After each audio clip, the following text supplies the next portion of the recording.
welcome to Powerful Couple Journey, where we show you our random activities here in the United States of America.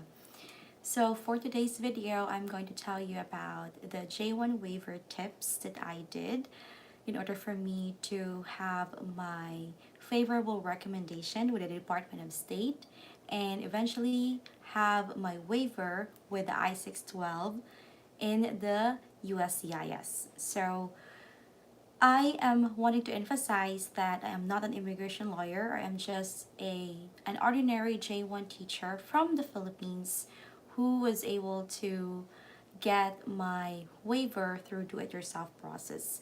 I know there are pros and cons for us if we will file the waiver on our own.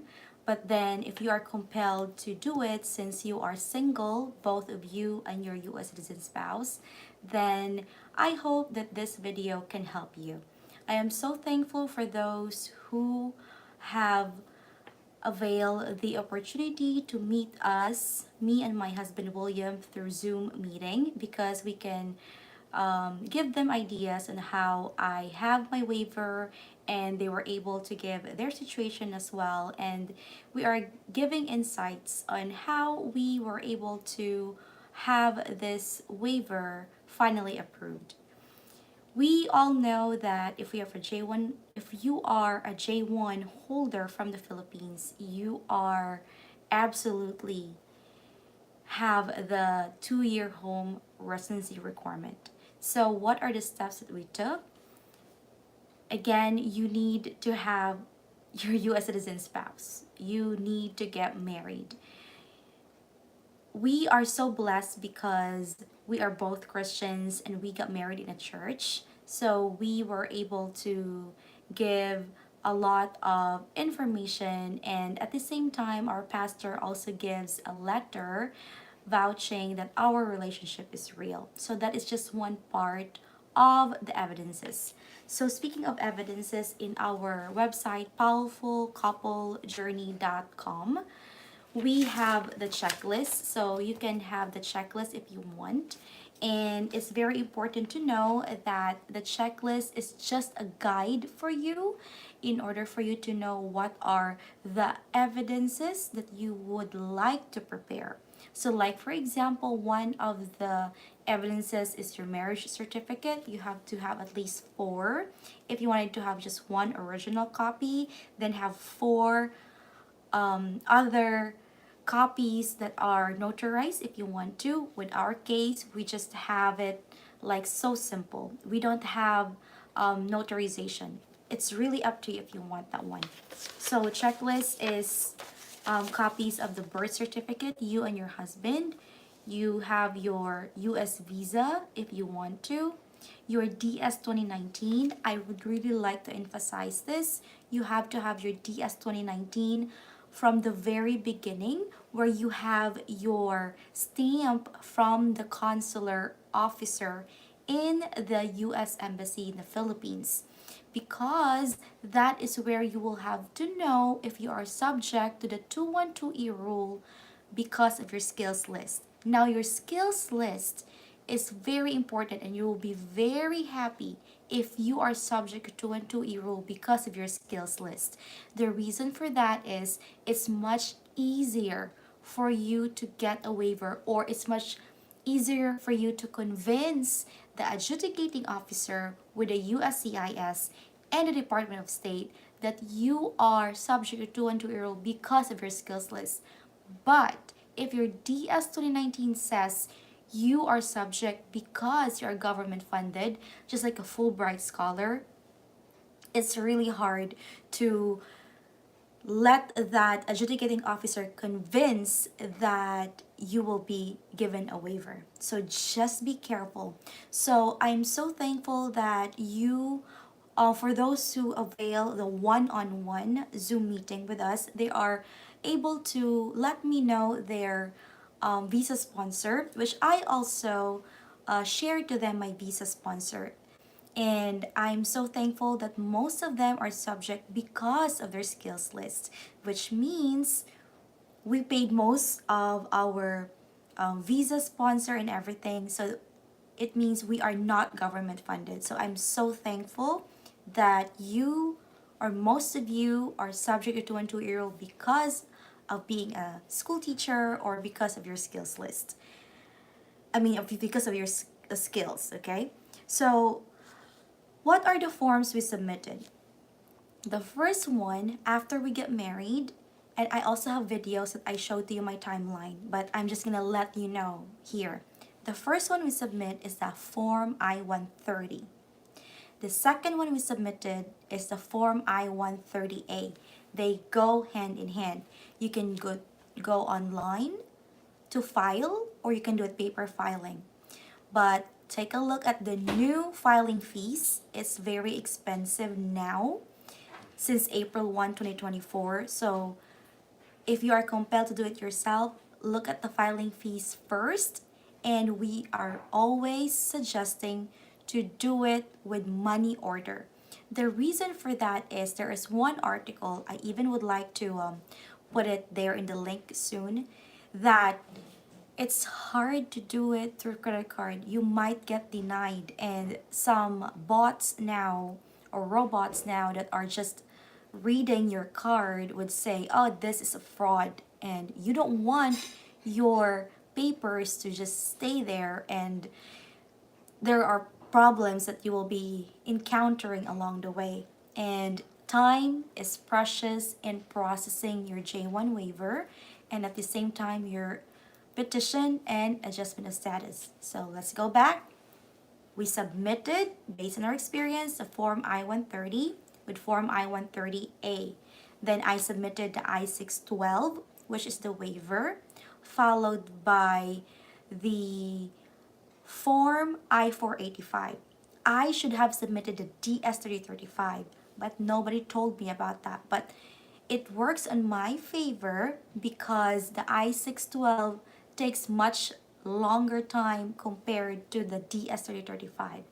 But if I were to go back, I would really suggest, based on my experience, not a legal advice, Form I-130, Form I-130A, I-612, DS-3035 with your advisor opinion, or else you have to go with your advisor opinion first. The reason for that is this: your advisory opinion case number will be just the same with your DS-3035 case number.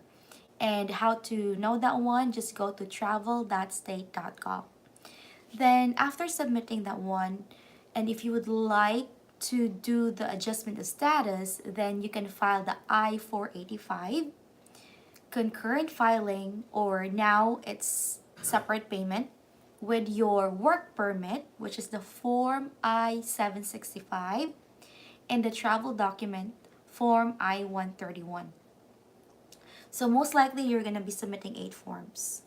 And the most important thing there is you need to know your statement of reason.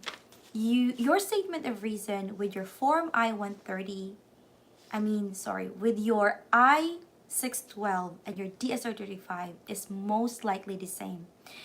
The only difference is your sworn statement or the place that you would like to send your information. So just make sure you know where you send your information. We are in different state. I'm in Florida. You might be in Arizona. You might be in New York. You might be in Michigan or different states. So just make sure where to file. So that is going to be your USCIS Service Center. You need to read every fine details with the forms and its PDF instructions. It's not going to be spoon-fed to you. It's going to be you should know and read. Do your own research. But Powerful Couple Journey here is going to share to you everything that I know of and the ideas of my husband as well. That way, you already have a sample, a person that you would say, oh, they were able to file do it yourself and they're successful. Because during my time, nobody told me what to do. I even had consulted for an immigration lawyer in Orlando, but he just said, it's not gonna work, it's not gonna work. So we paid for a consultation, and well, it's all worth it because I also asked him some very um, important questions that help me to process and told myself that I can do it myself with the help of God and with my partner, which is my US citizen spouse. Now, if you would like to know what are the checklists, because the checklist that I had is in the website POWELLfulCoupleJourney.com. It really came from a lawyer. So just make sure that you have all those information if you would like to know. And this is our way of sharing our ideas. At the same time, the website is for us to help our mountain pastors in the Philippines. I have now 4 that I'm helping, and I'm so thankful that some of you are supporting our website. And thank God because you are there. And again, this is all for the glory of God. And we are not here to get your money, we are here to help you, guide you, share to you our ideas based on our immigration success. So, to review, we have submitted Form I-130, Form I-131A, Form I-612, DS-35, advisory opinion, either way, whichever you want to go first. Then we have the adjustment status, I-485, I-765 work permit, and the travel document I-131. If you would like to know the step-by-step process, I have the videos I shared with our YouTube channel, Powerful Couple Journey. That way you have an idea. And if ever, please share and give these ideas to your friends that are looking for a do-it-yourself process, or just someone that would like to know what are the checklists, like what am I supposed to prepare. That way they also have an idea of what are the steps they can take or what are the things they have to do. Now, you need to make sure, and it's very easy to have a waiver if you have a US citizen spouse, or if you are married to your US citizen husband or US citizen wife. And also, you have to know your timeline. If you are on your second year as a J1, if you are a J1 teacher or a J1 holder, it is the best time to file because you have at least 3 years in your first DS 2019. But if you wanted to wait for your extension, then you can submit on your 4th year. Do not wait on your 5th year, not unless you get married on your 5th year, then you just need to make sure you submit all your files. Now, do the process with your husband. Do not just let him sign. You have to tell him how hard it is to have a waiver. How hard it is because you have to wait at least 2 years, most probably 2 years, from the first time you file to them receiving your papers with the USCIS to getting your waiver, then your green card. And the purpose that why we wanted to stay here in the US is because of our spouse. So you have to know what are your smart arguments. So make sure you know. So the argument would be, what would be the hardship, the extreme hardship to your US citizen spouse if he will stay here in the US while you are going back to the Philippines or to your home country to serve the 2-year home residency requirement? Or what will be the hardship, extreme hardship of your US citizen spouse if you and your US citizen husband or wife will be going to the Philippines to fulfill the 2-year 2-1-2-E rule. So those are the things that you have to think about, and think of the situation in the Philippines if you are from the Philippines. Think of the language barrier. If your husband has medical condition, make sure you have that. Make a lot of copies. That way you can submit as one of your arguments. And think of this as a thesis where you will really have to let the USCIS and the adjudicating officer with the or review um, the review waiver division officer know that this right here is really an extreme hardship, not just mere anxiety, not just mere PTSDs, not just mere um, separation. It has to be extreme. It has to be where there is a big underlying factor with the separation. So most of us J1 teachers from the Philippines, we would like to submit through no objection statement or NOS to through the EVP or the exchange visitor program committee. However, they have a very vague reason now to give you the humanitarian reason for the NOS. And there's like a big problem right there because they just give you vague information. That's why most of us are compelled to do a J1 waiver process here in the US. Now, for those who are married to your prior Filipino husbands in the Philippines or Filipino wife in the Philippines, I cannot vouch for you. You need to have your papers, like divorce papers, but I cannot vouch for you again because me and my husband are both single prior to getting married. We don't have kids, and all of our data is really simple. But again, the arguments are heavy. Just like what we have psychological evaluation, we have our joint bank accounts, we have our monthly budget. You can also find that one to our website, POWELLful Visit that one, look at the sample. That way you will be guided. And you will say that it is possible to do it yourself. The agony of waiting, though, is what's gonna be like killing you. But again, think of this, the process is just at least or less than 2 years. Then, with that time, you can get your green card. You can be with your husband. You can be a permanent legal resident or LPR, is what they call it here in the US. And I am so thankful that I didn't just get a conditional 2-year green card, but I had a 10-year green card with the help of my US citizen spouse. So think of the advantage and think of the opportunity that you'll be getting, not just being with your husband, but of course, we know we are Filipinos. We wanted to help our family.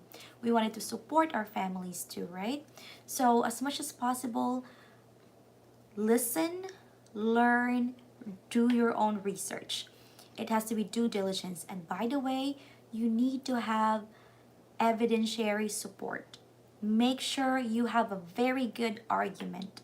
So, with the statement of reason we have with POWELLfulCoupleJourney.com, that is a sample. You can use that as an example, okay? It's not like you have to copy everything. You may, but change the situation and think of it as your love story. Think of it as your own unique story.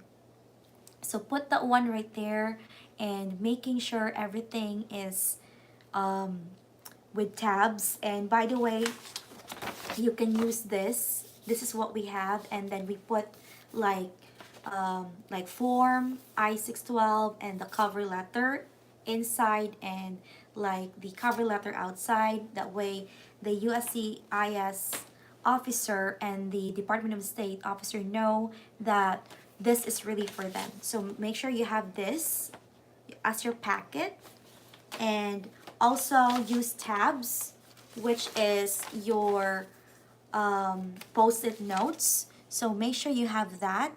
That way you will let your USCIS adjudicating officer be, happy to read your files. Again, you cannot submit any videos, you cannot submit any flash drives. It's your paper. Your paper speaks for yourself. So just make sure it is like a thesis again. If you wanted it to be very fancy, you can do it. And if you have pictures, just like for your wedding photos, please do not paste because it's going to be very bulky. What you can do is you can print using just a regular paper, and you can write caption, or you can do like a document, Word document, and put caption there like the date, important time, and it's like you're telling a story. Tell them through your paperwork, okay? We are J1 teachers. We know we can do it. And think of it as you're taking your master's degree or your doctorate degree, a thesis form, okay?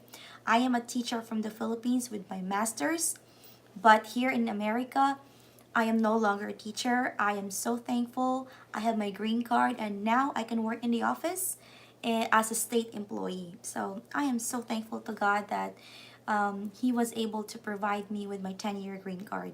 And soon enough, after 3 years, and with the grace of God, I can apply for a U.S. citizenship. So look at the possibilities if not just getting a waiver, but of course being with your husband and building a family here in the U.S. And we all know we are Filipinos, or we are J1 teachers. We strive for success and we strive for our families. Again, if you wanted to know what are the process, if you are married to your U.S. citizen spouse, I have 8 things that I filed. The Form I-130, the Form I-131A, the Form I-612, Advisory Opinion, DS-3035. It's really up to you which one you would like to submit. Then the Form I-485, then the Form I-765, and the Form I-131. I have videos one by one that I put in the Powerful Couple Journey YouTube channel. That way you know the step-by-step process. But if you wanted to do one-on-one with us, with me and my husband, you can go to powerfulcouplejourney.com and you click there, sharing of ideas one-on-one, and we're gonna schedule a Zoom meeting with you if you would like to have a clarification, because that way we can share our ideas and what are the timeline that we could have. Again, timeline, processing times are very, very important. So just make sure if you would like to do it yourself, you have to be your own lawyer. You have to know the nuances. But if you have been reading, researching your situation, and asking your husband if he has like psychological evaluation of, or he has problems like medical and all, it's going to be easy. Just make sure, think of it as your final defense with your thesis, just like that, and put the wordings properly, and thanking the review waiver division as well as the USCIS officer in each of your paper will go a long way. So always thank them because they do a tedious job in reading your papers. And you also have to pray, which I always do. Every night, my husband and I never fail to pray to land our papers to a very good adjudicating officer that would understand our situation. Because we don't know, your adjudicating officer is very grumpy, so please pray for him or pray for her that they are going to, or he or she is going to read your papers properly, and they're going to approve based on the totality of your circumstances. So what are the totality of circumstances? Example for your waiver: medical hardship, financial hardship, psychological evaluation, which is psychological hardship that you have. What else? You're gonna have language barrier if you're gonna go back to the Philippines, health issues, safety issues, what else? The education of your husband, of your wife. Is it relevant in the Philippines? Can he work there? Can you work there when you go back to the Philippines as a J1 teacher or a J1 holder? Or it's really up to you to decide, okay? Just make sure your papers are intact, your papers are labeled properly, and you know the right amount to pay, because this is non-refundable. And do it that first time. And I'm a believer of Jesus Christ. I always pray to God. Even my husband goes to the USPS, and before submitting the paper, before writing it down, he will always pray, because for him it's a life and death situation. Especially if your husband, US citizen spouse, really loves you so much, he would really, really want you to be here in the US. So I know most of us are J1 Filipina teachers who got married to our US citizen husband.